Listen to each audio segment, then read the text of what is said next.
শতপুষ্প বিকশিত হোক সৃষ্টিশীলতার কলমে।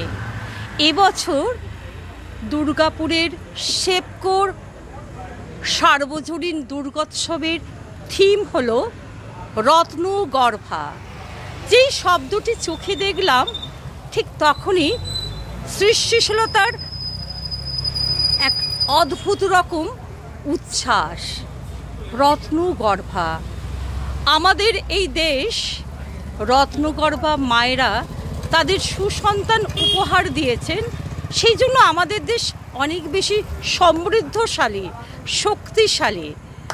এই রত্নগর্ভা বলতে আমাদের দেশে রাজা রামমোহন রায়, বিদ্যাসাগরের বর্ণ পরিচয়।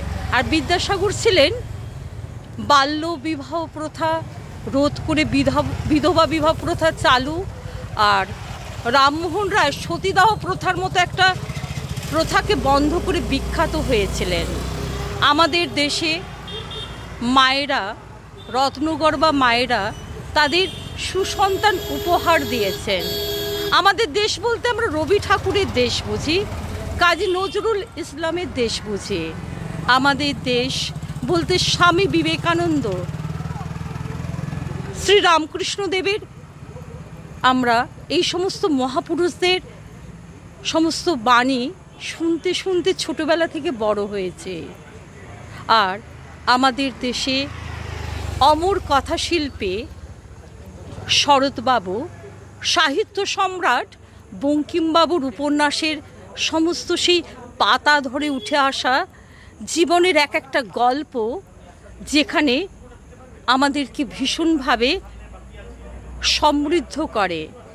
এছাড়া আমাদের দেশ, ভাবতে পারেন কজনই বা হতে পারে ক্ষুদিরামের মা।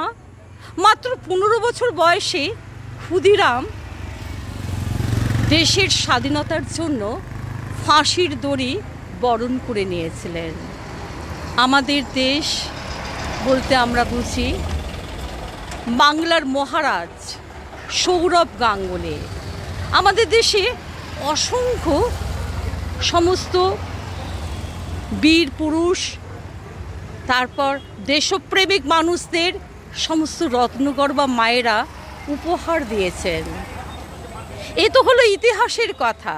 আর স্মৃতির আলপথ ধরে যখন হাঁটছি তখন মনে পড়ছে এমন এক রত্নগর্ভা মায়ের কথা, যিনি গ্রাম থেকে তার ছেলেদেরকে লেখাপড়ার জন্য শহরে পাঠিয়েছিলেন। আর তার 2 ছেলে, একজন ডাক্তার আর একজন ইঞ্জিনিয়ার। স্বাধীনতা, ঠিক ভারতবর্ষ স্বাধীন হচ্ছে, ঠিক সেই সময় গ্রাম থেকে ছেলেদেরকে পাঠানোর চেয়ে তার মনের মধ্যে একটা উচ্ছ্বাস, আবেগ কাজ করেছিল ভীষণভাবে। তার ছেলেরা সেই সময় প্রতিষ্ঠিত হয়ে দেশের নজির রেখে গেছেন। মনে পড়ছে পুরুলিয়া জেলার এক সেই রত্নগর্ভা মায়ের কথা, যিনি তার মেয়েকে সর্বশিক্ষার অভিযানে ভীষণভাবে এগিয়ে রেখে বলেছিলেন সবসময় মাথা নিচু করে হাঁটবে।